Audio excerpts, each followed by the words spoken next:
திருப்பரங்குன்றம் மலை தீபத்தூணில் தீபம் ஏற்ற ஹைகோர்ட் மதுரை கிளை நீதிபதி சுவாமிநாதன் அனுமதி வழங்கி உத்தரவிட்டார்.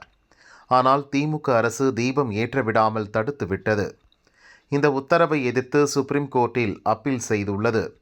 மேலும் நீதிபதி சுவாமிநாதனை பதவி நீக்கம் செய்வதற்கான தீர்மானத்தை பார்லிமெண்டில் கொண்டுவர வலியுறுத்தி நோட்டீஸ் அளித்துள்ளது.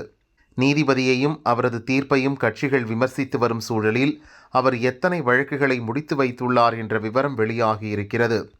நீதிபதி சுவாமிநாதன் கடந்த 8 ஆண்டுகளில் சிவில், கிரிமினல், அப்பீல், ரிட் உள்ளிட்ட 73,505 பிரதான வழக்குகள் மற்றும் 46,912 இதர வழக்குகள் என மொத்தம் 1,20,426 வழக்குகளை விசாரித்து உத்தரவு பிறப்பித்துள்ளார்.